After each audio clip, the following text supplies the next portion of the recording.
Hello friends, welcome to the parsonage. It's Pastor Don from First UMC in Brazoria. It seems popular these days to share so-called dad jokes, corny puns and one-liners, but in our home growing up, I seem to recall far more mom jokes than dads, but they were equally as corny. My mother liked to tell one in particular about a newlywed couple on a honeymoon through Oklahoma, I guess back in the 1950s, and well, with apologies to everybody involved, the story kind of went like this in the joke. The couple stopped for gas at a service station where they encountered a Native American gentleman who sat beneath a hand-lettered sign proclaiming he had the best memory in the world and would prove it for a small monetary gift. Well, intrigued, the wife put 50 cents into the jar beside him and asked him, a poser, goes, "What did you eat for breakfast on June 22nd, 1947? And he replied immediately, "Eggs." Well, satisfied, the couple left in their honeymoon, and jump forward 30 years to the 1980s. The couple, now celebrating their 30th anniversary, were retracing their honeymoon and reliving it, and found themselves, lo and behold, in the same gas station, although likely by then it was self-service. But they found that there was a very, very old Native American man, the same one from 30 years earlier, still sitting beside a heavily weathered sign touting his memory. And as the couple approached, the woman offered a would-be Native American greeting. "How?" she said. The elderly man said, "Scrambled." Okay. I said it was a mom joke. Anyway. But it illustrates a point about memory. Some people have a good memory and others don't. And, as we age, our memory does seem to ebb. And, I know mine does. I have to use memory aids to help me these days. Maybe you do too.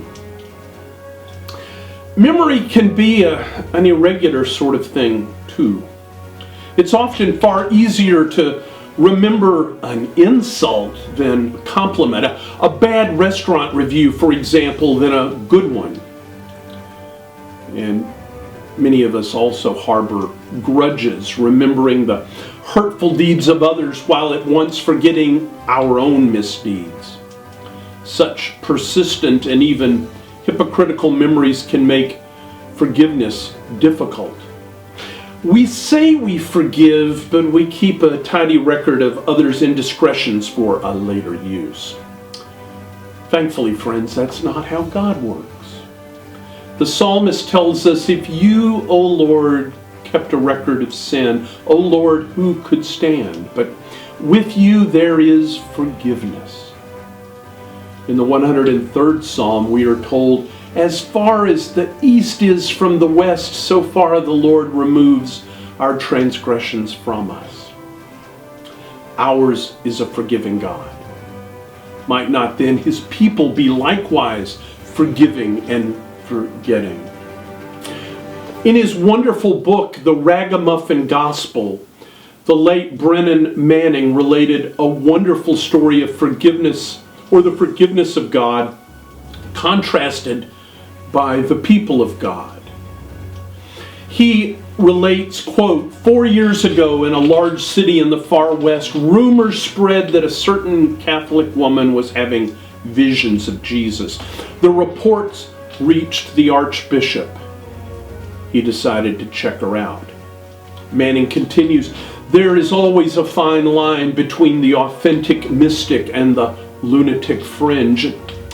"Is it true, madam, that you have had visions of Jesus?" asked the cleric.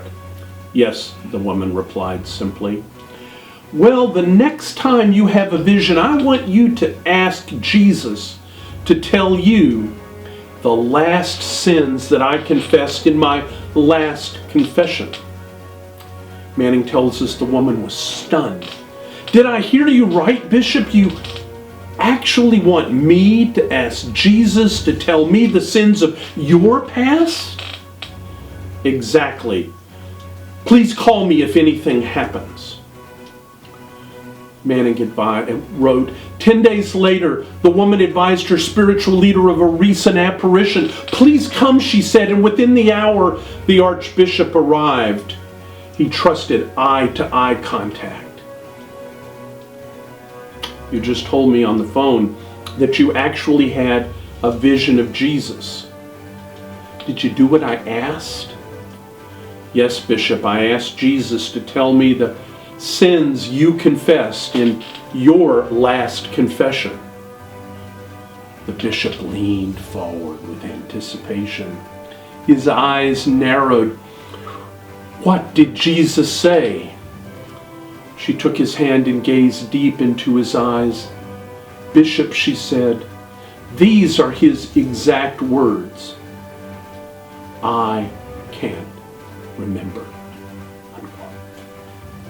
I love that story, and I adore the book. Ours, friends, is a forgiving God. A God who loves us so much he gave his only Son to live and die that we might have forgiveness and life eternal. The psalmist was right. If God remembered our sins, we'd be in trouble. Thankfully, we are not. Brennan Manning wrote, our world is saturated with grace. God's grace. Grace that forgives. Grace that heals. Grace that restores and resurrects. Grace that forgets. God gave us all, through Jesus, one new commandment. Quote, that you love one another just as I have loved you. You also should love one another. To love as Christ loves is to forgive as Christ does. Forgive and forget. No joke. Grace, peace, and good health to you all. Have a blessed day.